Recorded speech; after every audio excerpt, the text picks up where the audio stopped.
విషయానికి వచ్చినట్లయితే ఈరోజు అటు తెలంగాణలో సీఎం రేవంత్ రెడ్డి సభ ఇంద్రవెల్లిలో సభ ఏర్పాటు చేశారు. ఆ సభ ద్వారా ఎన్నికల సమర శంఖారావాన్ని పూరించనున్నారు.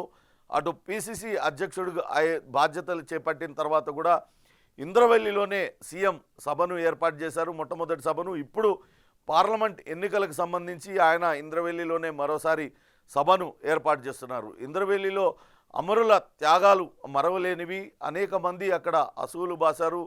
గతంలో అక్కడ మావోయిస్టులకు పోలీసులకు జరిపిన కాల్పుల్లో అనేక మంది అమరులయ్యారు. అక్కడ అమరులైన వాళ్ళ దగ్గర నుంచే ఈ ఇంద్రవెల్లి మరోసారి పార్లమెంట్ ఎన్నికలకు సమర శంఖారావాన్ని పూరించనున్నారు. ఇక నిన్న మాజీ ముఖ్యమంత్రి కేసీఆర్ ప్రమాణ స్వీకారం చేశారు. ఆయన గజ్వేల్ ఎమ్మెల్యేగా నిన్న స్పీకర్ ఛాంబర్లో ఆయన ప్రమాణ స్వీకారం చేశారు. అనంతరం ఎల్పీ కార్యాలయంలో ఆయన బీఆర్ఎస్ ఎల్పీ నేతగా కూడా బాధ్యతలు చేపట్టారు. ఇంకా 2 వారాలు ఆయన కొంత రెస్ట్ తీసుకోవాల్సిన అవసరం ఉంది. ఆ తర్వాతే క్రియాశీల రాజకీయాల్లో యాక్టివ్గా పాల్గొంటారు. నేతలకు అందరికీ కూడా రాబోయే పార్లమెంట్ ఎన్నికల్లో ఏ రకమైన వ్యూహాలు అనుసరించాలి, ఏ రకమైన వ్యూహాలతో ముందుకెళ్లాలనే దానిపైన దిశానిర్దేశం చేస్తారనే వార్తను కూడా ఇచ్చారు. కాంగ్రెస్ నేతల ఉచ్చులో పడవద్దు ఎవరు అంటూ కూడా ఆయన నిన్న బీఆర్ఎస్ నేతలకు ఆయన చెప్పడం జరిగింది. దానికి సంబంధించిన వార్తను ముఖ్యమైన వార్తగా ఇచ్చారు. మరొక ముఖ్యమైన వార్త, త్వరలో మరో 2 గ్యారంటీల అమలు. ఈ బడ్జెట్లో వాటికి నిధులు అర్హులందరికీ లబ్ధి చేకూర్చేలా పథకాలు అమలు, దరఖాస్తులను క్షుణ్ణంగా పరిశీలించాలంటూ సీఎం రేవంత్ రెడ్డి ఆదేశించారు. మంత్రివర్గ ఉపసంఘం సభ్యులతో కలిసి సమీక్షా సమావేశాన్ని కూడా నిర్వహించారు. అటు ప్రజాపాలనలో ఏదైతే గ్యారంటీల అమలు కోసం దరఖాస్తులు ఆహ్వానించారో దాదాపుగా 1.5 కోటి దరఖాస్తులు వచ్చాయి. వాటినన్నింటినీ కూడా స్క్రూటినీకి ఇప్పటికే వాటిని చేస్తూ ఉన్నారు. ఆ దరఖాస్తులన్నింటినీ కూడా క్షుణ్ణంగా పరిశీలించాలి. ఇప్పటికే 2 పథకాలను 2 హామీలను అమలు చేసాం. త్వరలోనే మరో 2 గ్యారంటీల అమలుకు కూడా రంగం సిద్ధమవుతుంది. ఈరోజు అటు వాటికి సంబంధించిన ఏదైతే అర్హులందరికీ లబ్ధి చేకూర్చేలాగా ఆ పథకాలు అమలు చేయాలి. ఈ బడ్జెట్లోనే వాటికి నిధులు కేటాయించేలా చర్యలు తీసుకోవాలంటూ మంత్రివర్గ ఉపసంఘం సమీక్షలో సీఎం రేవంత్ రెడ్డి ఆదేశించారు. ఈరోజు ఇంద్రవెల్లి సభ వేదికగా మరో 2 గ్యారంటీల అమలుపైన ప్రకటన ఉంటుందని భావిస్తున్నారు. అటు మహాలక్ష్మి పథకం కింద 500కే గ్యాస్ ఇవ్వడం కావచ్చు, మరో పథకం పైన ప్రకటన ఉంటుందని అందరూ భావిస్తూ వచ్చారు. ఇక ఇంద్రవెల్లిలో ఈరోజు తెలంగాణ పునర్నిర్మాణ సభ అనే దానికి అదే వేదికకు తెలంగాణ పునర్నిర్మాణ సభ అనే పేరు పెట్టారు. ఈరోజు ఆ సభ జరగనుంది. చాలా ప్రతిష్టాత్మకంగా సభ తీసుకుంది. తెలంగాణ రాష్ట్ర ముఖ్యమంత్రిగా బాధ్యతలు చేపట్టిన తర్వాత మొట్టమొదటి బహిరంగ సభ కావడంతో ఖచ్చితంగా దాన్ని విజయవంతం చేయాలని భావిస్తున్నారు. ఇప్పటికే మంత్రులు సీతక్క తదితరులందరూ కూడా ఇంద్రవెల్లిలోనే మకామేసి అక్కడ సభ ఏర్పాట్లను పర్యవేక్షిస్తూ ఉన్నారు. కాంగ్రెస్ కేడర్ కూడా అత్యంత ఉత్సాహంగా ఈ సభలో పాల్గొనడానికి, తద్వారా రాబోయే పార్లమెంట్ ఎన్నికల్లో సమరశంఖారావం పూరించడానికి సిద్ధమవుతున్న పరిస్థితి. ప్రస్తుతం తెలంగాణలో అన్ని దారులు కూడా ఇంద్రవెల్లి వైపే దారితీస్తున్నాయి. ఇప్పటికే పెద్ద ఎత్తున కాంగ్రెస్ కార్యకర్తలందరూ కూడా సిద్ధమై ఆ ఇంద్రవెల్లి వైపు వెళ్తూ ఉన్న పరిస్థితి అయితే ఉంది. ఇక కొత్త కారిడార్లు, సరికొత్త బోగీలు, రవాణాను వేగవంతం చేయనున్న నడవాలు, వందే భారత్ స్థాయికి 40,000 సాధారణ కోచ్లు అంటూ నిన్న బడ్జెట్లో ఏదైతే వందే భారత్కు సంబంధించి వందే భారత్తో పాటు ఇతర కొత్త కారిడార్లను ఏర్పాటు చేస్తామనే హామీని కూడా ముఖ్యమైన వార్తగా ఈనాడు ఇచ్చింది. ఇక ఆంధ్రజ్యోతి విషయానికి వస్తే గ్యారంటీల్లో మరో 2 గ్యారంటీలు వెంటనే అమలుకు సిద్ధం కండి, ఈ బడ్జెట్లోనే వాటికి నిధులు కేటాయించినట్టు నిన్న రేవంత్ మంత్రివర్గ ఉపసంఘం సభ్యులతో సమీక్షా సమావేశంలో నిర్ణయించారు. మరోపక్క ఐపీఎస్ ఆఫీసర్ల గెట్ టుగెదర్లో నిన్న రేవంత్ రెడ్డి పాల్గొన్నారు. రేవంత్ రెడ్డితో పాటు ఆయన సతీమణి గీతారెడ్డి తదితరులు పాల్గొన్నారు. చిత్రంలో మనం చూడొచ్చు డీజీపీ రవి గుప్తా ఇతర అధికారులందరూ కూడా ఉన్నారు. నిన్న ఐపీఎస్ ఆఫీసర్ల గెట్ టుగెదర్ కార్యక్రమం జరిగింది.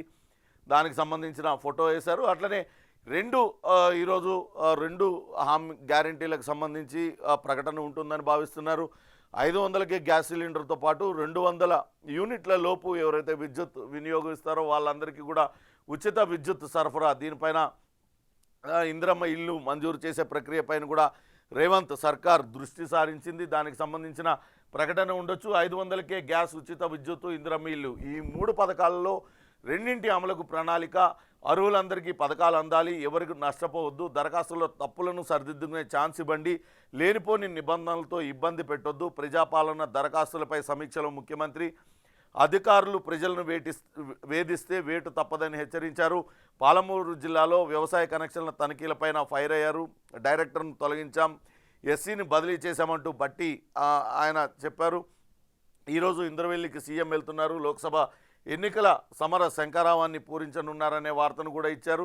మొత్తం మీద కాంగ్రెస్ పార్టీ ఇచ్చిన ఏదైతే గ్యారంటీల అమలుకు చాలా సీరియస్గా ప్రయత్నాలు చేస్తూ ఉంది. వీలైనంత త్వరగా ఈ గ్యారంటీలను, హామీలను అమలు చేయాలని రేవంత్ సర్కార్ నిర్ణయించింది. రేవంత్ కూడా ఈ మేరకు సమీక్షా సమావేశాన్ని నిర్వహించి వీలైనంత త్వరగా వీటిని, హామీలను అమలు చేసే విధంగా చర్యలు తీసుకోవాలంటూ అధికారులకు ఆదేశాలు జారీ చేశారు.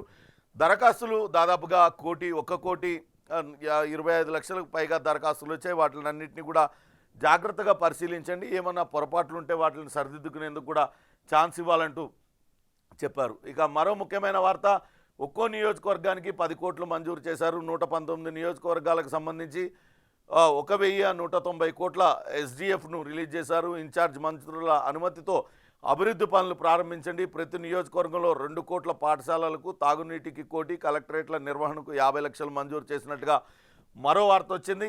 ఇప్పటికే అటు విద్యాశాఖకు సంబంధించి గతంలోనే సమీక్షా సమావేశం నిర్వహించారు రేవంత్ రెడ్డి.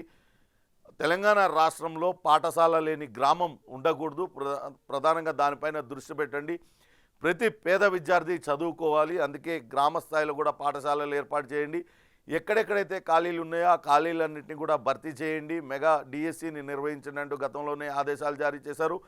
ఇప్పుడు ఆ నియోజకవర్గానికి 10 కోట్ల రూపాయలు మంజూరు చేశారు. అందులో పాఠశాలల అభివృద్ధికి 2 కోట్ల రూపాయలు, పాఠశాలల నిర్వహణకు కావచ్చు, పాఠశాలల అభివృద్ధికి ఖచ్చితంగా 2 కోట్ల రూపాయలు అందులో కేటాయించాలంటూ ఆయన ఆదేశాలు జారీ చేశారు. దీంతో హర్షం వ్యక్తమవుతున్న పరిస్థితి అయితే ఉంది. ఇక సాక్షి విషయానికి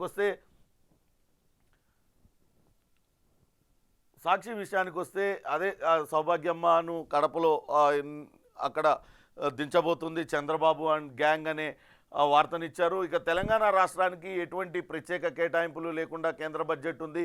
విభజన హామీలో ఊసే లేదు, ప్రాజెక్టుల ప్రస్తావన లేదు, కేవలం కేంద్ర ప్రాజెక్టులు, కార్యక్రమాల ద్వారానే లబ్ధి, కేటాయింపుల్లో స్పష్టత వస్తేనే రాష్ట్ర ప్రయోజనాలు లెక్కలు తేలే అవకాశం అంటూ తెలంగాణ రాష్ట్రానికి అటు కేంద్ర బడ్జెట్లో ఎటువంటి ఊరట లభించలేదు. కొత్తగా ఇక్కడ ఎటువంటి కేటాయింపులు లేవు, విభజన హామీల అమలు సంబంధించి కూడా ఎటువంటి ఊసు లేదంటూ ఒక వార్తనిచ్చారు. మరో ముఖ్యమైన వార్త, అటు నిన్న బీఆర్ఎస్ ఎమ్మెల్యేలందరూ వెంటరాగా అటు మాజీ ముఖ్యమంత్రి కేసీఆర్ ప్రమాణ స్వీకారం చేశారు. దానికి సంబంధించిన వార్తను కూడా ఇచ్చారు. నిన్న అటు కొత్త ప్రభాకర్ రెడ్డి మెదక్ జిల్లా దుబ్బాక ఎమ్మెల్యే ఆయన హాజరు కాకపోవడం కొంత రాజకీయంగా చర్చనీయాంశంగా మారింది. మొత్తం పూర్తయిపోయిన తర్వాత, ప్రమాణ స్వీకారం పూర్తయిన తర్వాత జహీరాబాద్ ఎమ్మెల్యే మాణిక్రావు వచ్చారు. మొదటగా ఆయన హాజరు కాలేదు, తర్వాత ఆయన వచ్చి ఆయన హాజరు కాలేదని అక్కడ అనుకుంటున్న తరుణంలోనే ఆయన మొత్తం ప్రమాణ స్వీకారం ముగిసిన తర్వాత అక్కడికి చేరుకున్నారు. అయితే కొత్త ప్రభాకర్ రెడ్డి గైర్హాజరు పట్ల మాత్రం కొంత రాజకీయ వర్గాల్లో చర్చ జరుగుతుంది. మరో ముఖ్యమైనది, అటు మల్లారెడ్డి నిన్న హాజరయ్యారు, అక్కడే మీడియాతో చిట్చాట్ చేశారు. చిట్చాట్ సందర్భంగా ఆయన చేసిన వ్యాఖ్యలు కూడా కొంత సంచలనంగా మారాయి. తాను రేవంత్ రెడ్డి తాను ఎంతో సన్నిహితులం అంటూ ఆయన కొన్ని వ్యాఖ్యలు చేశారు. దానిపైన కూడా కొంత రాజకీయ వర్గాల్లో చర్చ జరుగుతున్న పరిస్థితి అయితే ఉంది. ఇక సాదాసీదాగానే బడ్జెట్ ఉంది, వరాలు లేవు, వాతలు లేవు అనే వార్తనిచ్చారు. మరో 2 గ్యారంటీలను రేవంత్ రెడ్డి అమలు చేయడానికి రంగం సిద్ధం చేసుకున్నారు. దీనికి సంబంధించి సీఎం రేవంత్ రెడ్డి అధికారులకు ఆదేశాలు జారీ చేశారు. అర్హులెవరికి నష్టం జరగకూడదు, గ్యారంటీలకు దరఖాస్తుల నిరంతర ప్రక్రియ, తప్పు వచ్చిన అప్లికేషన్ను ఫీల్డ్ లెవెల్లో వెరిఫికేషన్ చేయాలంటూ ఆయన ఆదేశాలు జారీ చేశారు. దానికి సంబంధించిన వార్తను ఇచ్చారు. మరో ముఖ్యమైన వార్త, అక్కడ సీఎం సభను సక్సెస్ చేద్దామంటూ చెన్నూరు ఎమ్మెల్యే వివేక్ వెంకటస్వామి చేసిన వ్యాఖ్యలను కూడా ఇచ్చారు. ఆదిలాబాద్ నుంచే అభివృద్ధికి అడుగు అంటూ అటు మంత్రి సీతక్క చేసిన వ్యాఖ్యలను కూడా ఇచ్చారు. సీతక్క గతంలో మావోయిస్ట్ పార్టీలో ఆమె నక్సలైట్గా పనిచేశారు. అటు టీడీపీలో ఎమ్మెల్యేగా గెలిచారు. తర్వాత రేవంత్ రెడ్డితో కలిసి ఆమె కాంగ్రెస్ పార్టీలో చేరారు. అప్పటి నుంచి కూడా ఆమె ఉన్నారు. ఆదిలాబాద్ నుంచే అభివృద్ధికి అడుగు, ఇంద్రవెల్లి పోరాట స్ఫూర్తితోనే అధికారంలోకి కాంగ్రెస్ ఇంద్రవెల్లిలో ఆ అమరులైన వారు ఏ రకంగానైతే పోరాటం చేశారో ఆ పోరాట స్ఫూర్తితోనే ఇప్పుడు కాంగ్రెస్ పార్టీ పనిచేస్తూ ఉంది అనే వార్తను ఇచ్చారు. నిన్న అటు హైదరాబాద్ శివారు రంగారెడ్డి జిల్లా ఎల్బీ నగర్ నుంచి ఇబ్రాహీంపట్నం వరకు 277 బస్సు రూట్ నడుస్తుంది. అక్కడ పురుషులకి ప్రత్యేకం జెంట్స్ స్పెషల్ పేరుతో ఆర్టీసీ బస్సును ఒక ట్రిప్ నడిపించారు. అయితే అధికారుల అనుమతి లేకుండా కేవలం కొంతమంది అత్యుత్సాహంతో ఆ బస్సును నడిపించారు. త్వరలోనే కొత్త బస్సులు వస్తాయి. కొత్త బస్సులు వచ్చిన తర్వాత ప్రత్యేక బస్సులు ఏర్పాటు చేయడానికి అధికారులు రంగం సిద్ధం చేస్తున్నారు. కానీ నిన్న కొంతమంది కింది స్థాయి సిబ్బంది పురుషులకు మాత్రమే అంటూ ఒక బోర్డు పెట్టి ఆ బస్సును నడపడంతో దానిపైన ఉన్నతాధికారులందరూ కూడా తీవ్ర ఆగ్రహం వ్యక్తం చేశారు. అదంతా కూడా మీడియాలో వైరల్ అయింది. జెంట్స్కి ప్రత్యేకంగా పురుషులకి ప్రత్యేకంగా బస్సులు నిర్వహించాలనే ఆలోచన అయితే ఆర్టీసీకి ఉన్నట్లుగా చెప్తున్నారు. త్వరలోనే 6000 బస్సులు పైగా కొత్త బస్సులు ఆర్టీసీకి రానున్నాయి. అవి వచ్చిన తర్వాత ఆ బస్సులు నడిపించడానికి అన్ని ఏర్పాట్లు చేస్తున్నారు. మరో ముఖ్యమైన వార్త, మళ్ళీ మంత్రినైతేనేమో 5 ఏళ్లలో ఏదైనా జరగొచ్చుంటూ మల్లారెడ్డి చేసిన వ్యాఖ్యలను ప్రముఖంగా ప్రచురించారు. మల్లారెడ్డి మళ్ళీ మంత్రినైతేనేమో అంటూ వ్యాఖ్యానించడం ఇది మొదటిసారి కాదు. ఆయన ఎమ్మెల్యేగా గెలిచిన వెంటనే మేడ్చల్ నియోజకవర్గంలో జరిగిన సభలో కూడా ఆయన తాను మంత్రిని అయితానేమోననే వ్యాఖ్యలు చేశారు. ఇప్పుడు కూడా మళ్ళీ అదే వ్యాఖ్యలు చేస్తున్నారు. త్వరలోనే సీఎం రేవంత్ను కలుస్తా, కాంగ్రెస్ గెలుస్తుందని కల్లో కూడా అనుకోలేదు, ఆ షాక్ నుంచి మేము ఇంకా తేరుకోలేదంటూ ఆయన వ్యాఖ్యలు చేస్తూనే అటు రేవంత్ రెడ్డి తనకు చాలా సన్నిహితుడు, ఖచ్చితంగా త్వరలోనే తాను తిరిగి మంత్రి పదవిలోకి వస్తానేమో, తాను రేవంత్ రెడ్డిని కలుస్తాను, కలిస్తే తప్పేంటి అంటూ ఆయన విచిత్రమైన వ్యాఖ్యలు చేశారు.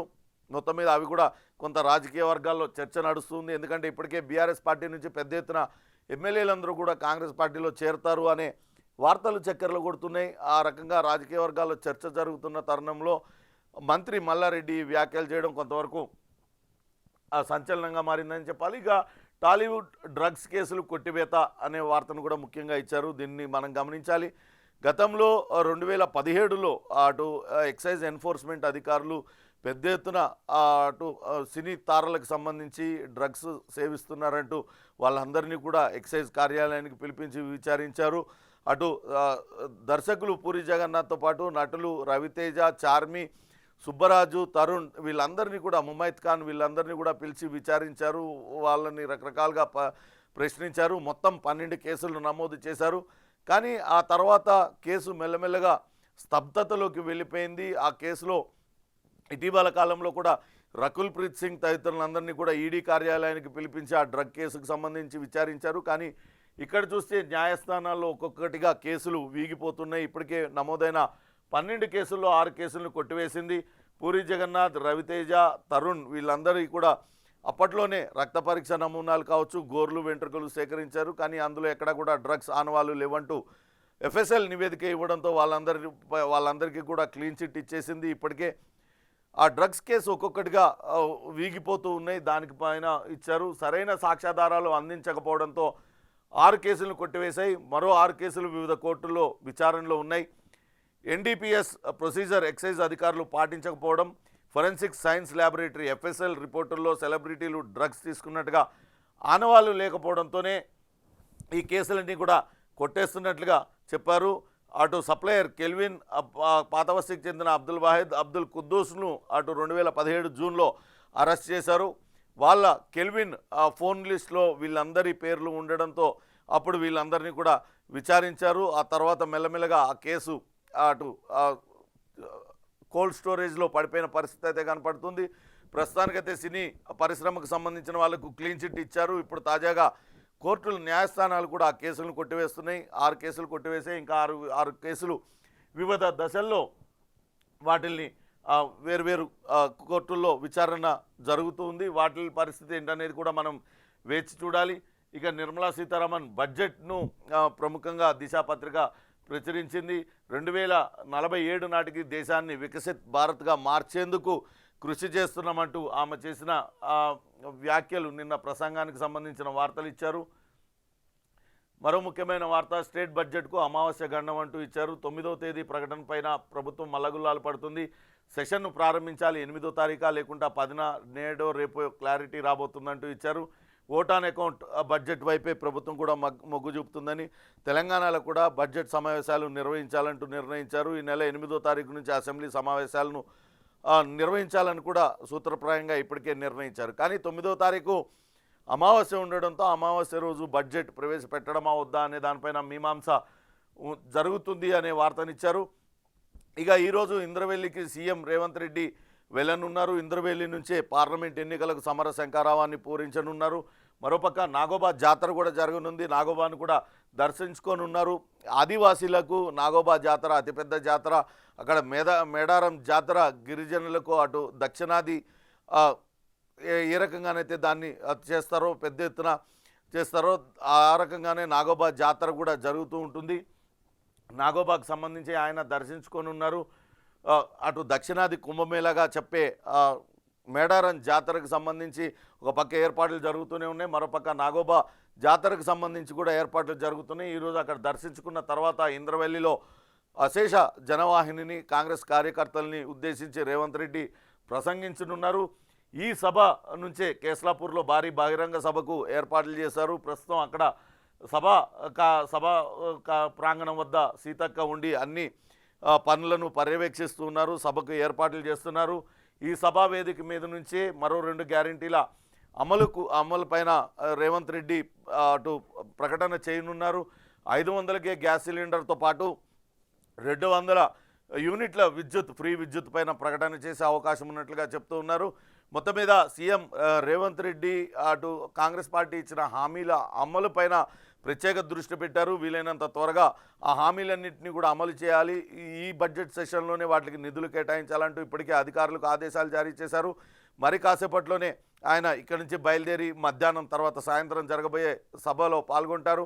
ఈలోపు నాగోబా జాతరలో కూడా పాల్గొనే అవకాశం కనపడుతుంది. మొత్తం మీద అటు ప్రజలందరూ కూడా హర్షం వ్యక్తం చేస్తున్నారు. త్వరితగతిన హామీలన్నింటినీ కూడా అమలు చేసినట్లయితే మరింతగా కాంగ్రెస్కు ఆదరణ పెరుగుతుందంటూ భావిస్తున్నారు. మరోపక్క పార్లమెంట్ ఎన్నికలకు ఖచ్చితంగా 12కు పైగా సీట్లు గెలవడానికి రేవంత్ రెడ్డి సిద్ధమవుతున్న పరిస్థితి ఉంది.